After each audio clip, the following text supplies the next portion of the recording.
is going on, everybody? Welcome into another edition of the Daily Energy Newsbeat Stand-Up here on this gorgeous Wednesday, September 27th, 2023. As always, I'm your humble correspondent, Michael Tanner, coming to you from an undisclosed location here in Dallas, Texas, joined by the executive producer of the show, the purveyor of the show, and the director and publisher of the world's greatest website, EnergyNewsbeat.com, Stuart Turley. My man, how we doing today? It's a beautiful day in the neighborhood, and it has been brutally fun and wild.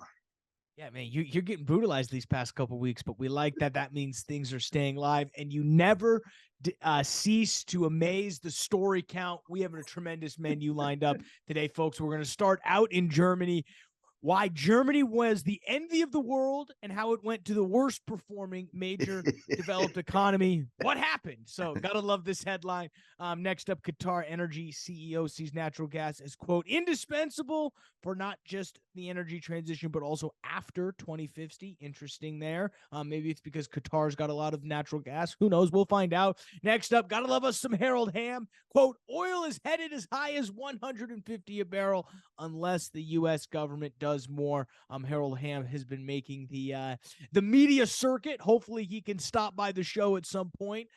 Wink, wink, and we can talk with him. But he thinks oil's going to 150. We'll dive into more of that in this article. Next up, how the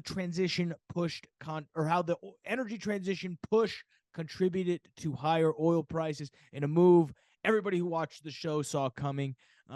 Oil prices are on the rise, according to this opinion article based upon the energy transition. Stu will dive into that. And then finally, Ford halts work on $3.5 billion EV battery plant in Michigan. Ooh, very interesting. So Stu will give a breakdown of why they're actually delaying this, which is super interesting. Stu will then kick it over to me. I'll cover brutalization. Speaking of that, in the markets today, we are down about 1.5 percentage points overall. Oil, we did see a little bit of a rise here in the late trading session, 90.53, and then we did see the API crude oil inventory storage guesstimate that actually will drop today at 10 a.m. Eastern, 9 a.m. Central, or 9:30 Central if you are in Central Time Zone and listen to this. And then we'll let you get on out of here and get back to work. Again, appreciate everybody checking us out. Before we dive in and begin the show, as always, guys, the articles and analysis you are about to hear are brought to you by the world's greatest website, www.energynewsbeat.com, the best place for all of your energy news. Stu and the team does a great job of curating that website to make sure it stays up to speed with all of the latest and greatest energy and oil and gas news. You can interact with the show at questions@energynewsbeat.com or via the description below. You can also see all of the timestamps and all of the links to the articles via that same description.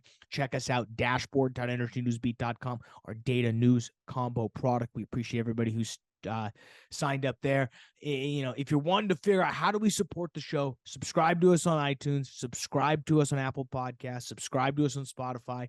If you are on YouTube, subscribe to the YouTube show at Energy Newsbeat. The old school Mike would say smash that like button. We're going beyond likes. We're going to subscribe now. Hit that subscribe button on YouTube. Appreciate it, guys. One of the best ways to support the show. Check us out right there. I'm out of breath, though, Stu. Where do you want to begin? Hey, let's start in Germany. I'll tell you what, this is really a hoot. Germany went from envy of the world to the worst performing major developed economy. What happened? I'll tell you, Michael, there's a couple things in this article that just absolutely cracked me up. Mm-hmm. To set the stage for this article, I talked about yesterday while you were on vacation. You were on assignment. And that was the fourth largest smelter or iron ore working on was shut down. So you sit back and kind of go, everything that has happened, VW just closed down their plant. 3 months ago, they closed the oldest fertilizer plant in Germany. So this is now demonstrating that Nord Stream 2, Nord Stream 1, all of the cheap natural gas started, Michael, from not having contracts. Then the war started. So let's get into this, but it's because they did not have low cost energy. And Germany, this is a quote, Germany risks deindustrialization as a high energy cost and government inaction on other chronic problems threaten to send new factories and high paying jobs elsewhere, said Christian Coleman, CEO of a major German chemical company, Evonk Industries. Now, you sit back and take a look. Michael, you and I have talked about Norway. Norway's got Frere Battery. Frere Battery is coming to the United States to take advantage of the Inflation Reduction Act. Germany and all of the other companies are coming over here. And it's just unbelievable. After Russia, here's further down in the article, after Russia cut off most of its gas to the European Union, the German government asked Evonk to keep its 1960 coal-fired plant running a few months longer. Then, remember, we saw the Greta? Greta was staged an event when the coal mine was shutting down. They were shutting down the coal mine so they could put in wind. Yep. What happened last month? Wind stopped blowing. What's the saddest part about this, Stu, is that Germany used to once be the manufacturing envy of the world. You wanted something manufactured good and quality. We were joking about this yesterday, Stu. There's three options: good, fast, and cheap. You get two of them. Germany, you got all three of them because they were good, they were quality, and because of the long-standing infrastructure and manufacturing base they had, they were able to really crank out high-quality manufacturing items fast. Right. Raised energy costs, and that's really what the lack of Russian gas is showing. When you massively raise baseload electrical costs, industry shuts down. It's part of what's driving companies outside of the California politics. It's energy costs are what driving companies out of California. The same thing, Michael, is what you see from New York and California, because Texas has 1/2 the cost of electricity. So you're seeing companies come rolling right on into Texas. Why? Lower cost. Should tell energy. ERCOT we've got cheap prices. Do what now? I said someone should tell ERCOT Texas has cheap prices. Oh yeah, there you go. All right, let's roll to the next one. Qatar, and I want to ask our listeners out there, send us questions at energynewsbeat.com. And Michael, is it Qatar or Qatar or Qatari? I hear it about. It's the third one. It's probably Qatar. I pronounce it Qatar. Qatar. I get people all grumped out when I'm trying to set up a meeting with the Minister of State. And he's also the president of AQatarEnergy, underline the importance of security, affordability, and sustainability in the quest for realistic energy transition. Unbelievable. We just talked about that in the other article. What's this quote here? A quote. Here's the quote from Saad Shirdi Al-Khabib. He highlights, quote, a balanced energy transition demands the incorporation of natural gas in our present and future energy. Natural gas will be the most indispensable, given its reliability as base load source for many nations and for many years post-2050.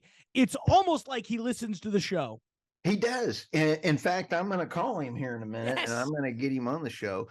The next quote, right down the thing, while the pivot towards renewables is commendable, they cannot be the sole solution, particularly considering their intermittent nature. That's where natural gas is a cleaner, cost-effective, and ready-to-use component for the energy transition, which becomes vital. We in the state of Qatar, recognize the gravity of the climate change and consistently take actions rather than make them pledges. He is right on the money, Michael, and he and Saudi Arabia are going to use the profits from oil and gas to fund the energy transition. You and I are in the same boat. We're we're trying to get into the U.S. by boat. But when you sit back and kind of you try to sit back and kind of go, wait a minute, they're in the same boat. They're going to fund their energy transition by fueling it with natural gas and oil. Okay, let's go to the next one here. You did good. You did good saying his name. Me, not so much. It's all I'm good for here. Yeah, interpreting Stewisms. I like it. Okay. Oil is headed to as high as $150 a barrel unless the U.S. government does more. Harold Hamm. I want to just give a brief outing or comment. I met Harold probably 5 years ago, maybe 6 years ago. And back then he was saying, we are going to be down to 400 rigs.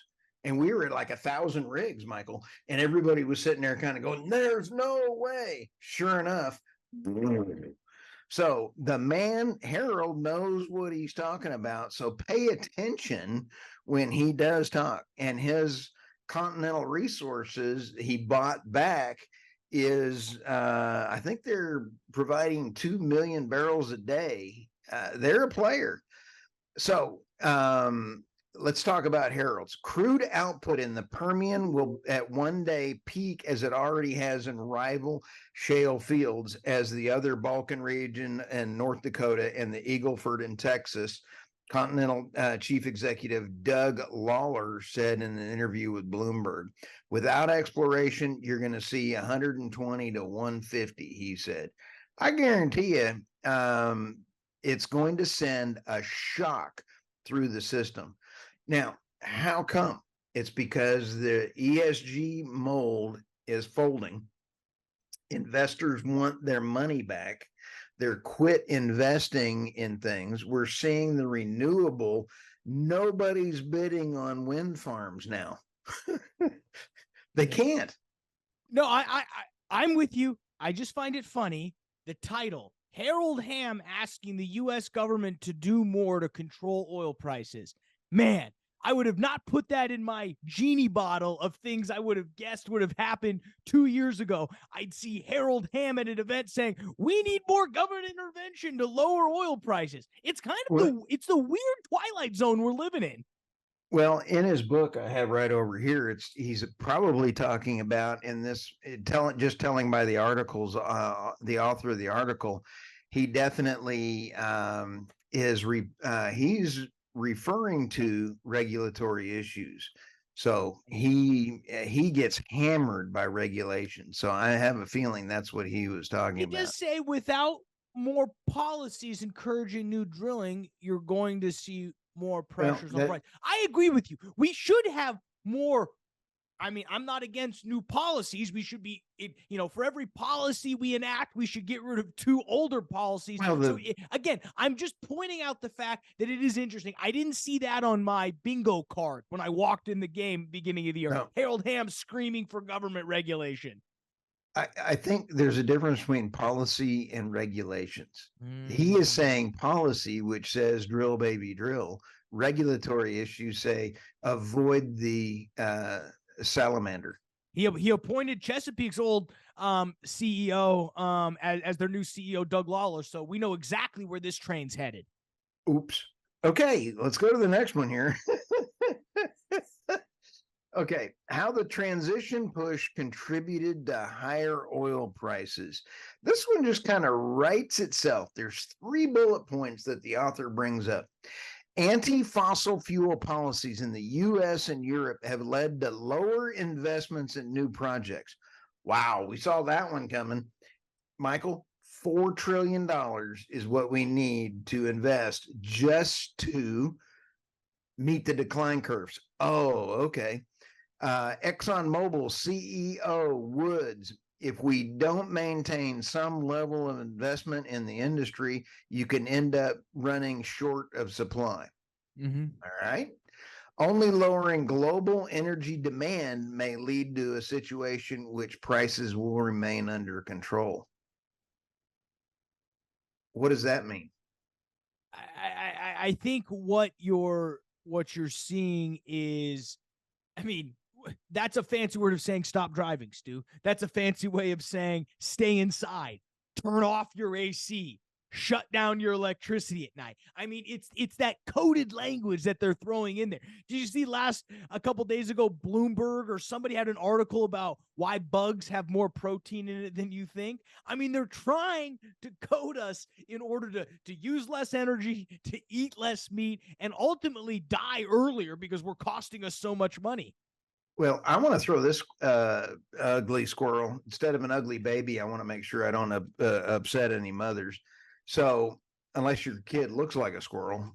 Okay, so let's throw this ugly squirrel onto this mix. You know, Michael, when we take a look at this, Reuters reported this week, citing Rystad. We love over there at Rystad. Investment in oil and gas on a global scale would only grow moderately this year to 579 billion. That compared to an annual investment rate of 521 between 2015 and 2022 after the 2014, which stood at 887 billion. Now, if we need 4 trillion in investment, all you can see is a very big bull sitting around the corner for the oil and gas market. Yeah. And I thought this quote was interesting. The Secretary General of the African Petroleum Producers Organization, Omar Farouk Ibrahim. Listen to this, Stu. He doesn't pull any punches. We are being intimidated into running away from fossil fuel investment. Right. Well, here's the thing. We have the ESG movement that is folding. We had Lego, Michael. We had Lego that had gone to oil-free Lego bricks. They just came out and said that they're going back to oil-based products because the ESG movement is failing. I mean, even if you have toy manufacturers realizing that they can't use straw to build Legos, you're realizing that you're going to have to make a change. So you're going to have to. All right, let's go to this last one. Talk about Ford. All right. We've been talking about the cars. Yesterday, I talked for just a brief moment about the used car market in the EVs is just piling up. And Michael, we talked about it yesterday. That by the time an EV is ready to be sold on the secondary market, batteries to get them rolling again will be between $5,000 and $22,000. Now, Ford halts work on a $3.5 billion EV battery plant in Michigan. That's some good jobs that they're having to cut out. We are, quote, we are pausing work and limiting spending on construction on the Marshall project until we are confident in our ability to competitively operate the plant. TR Reid told Automotive News on Monday. We haven't made any final decision about the plant investment. Here's what the problem is. They're getting lackluster support from the Biden administration because they've had all of these sayings in what actually constitutes getting the money from the government and you know, everything else. So they're having some real problems there. And Michael, you talked about it the other day, $67,000 per EV they're losing. Yeah, you know, it sounds sweet. I wonder how much of this has to do with the strikes. I don't think it has much to do with it, but I wonder if that's in the back of their mind here as they're working through this. I think that they're seeing a weakness for the people wanting to go to EVs. And I think this announcement came right after the Prime Minister of the UK said, I'm going to make ICE engines, I'm going to send that out another 5 years. Whoa, Ford's over there looking at that in Europe going, hey, we got a little more time to retool.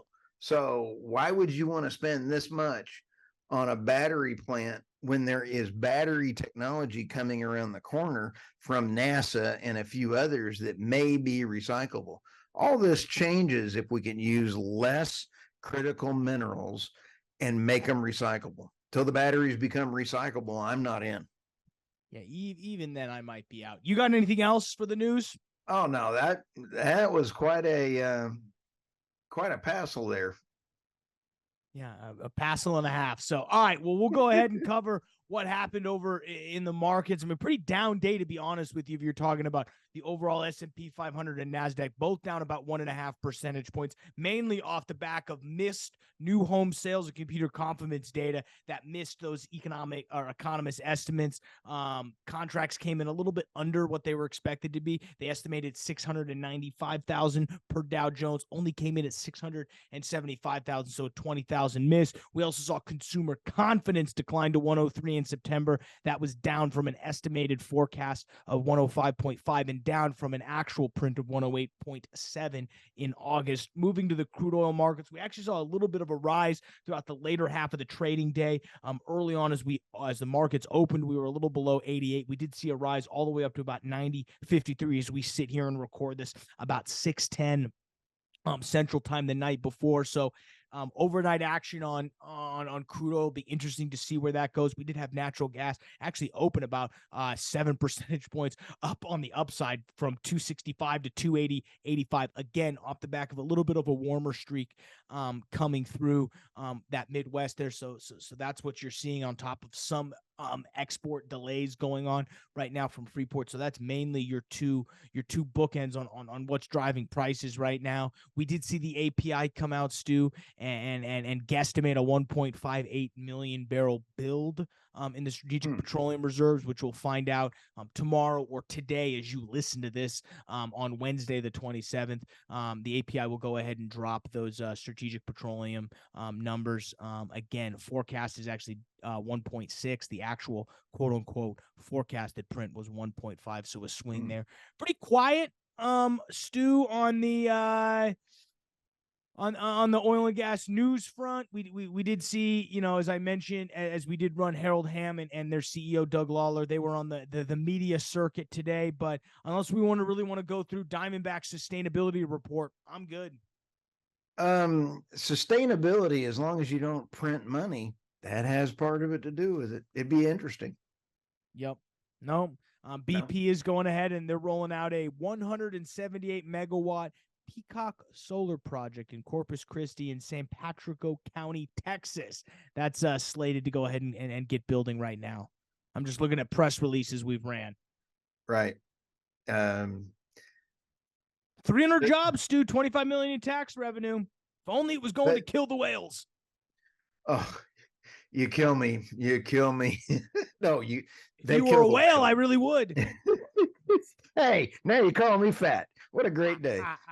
You're somewhat more attractive than a whale. I'm in shape. Round is a shape. What should people be worried about coming up? Well, I'll tell you, the market is I think in its 9th down day. And is it going? I think everybody's worried about the government shutdown. This political hoo-ha that they're doing up there. Can't we all get along? I believe was a theme at one day. Let's get what's going on, what needs to happen for the American people. There's a lot I could say, but I'll leave it to your guys' imagination. Did you just say shut the border? What? Just kidding. So, all right, guys, we'll let you get out of here. Appreciate it. For Stuart Turley, I'm Michael Tanner. We'll see you tomorrow.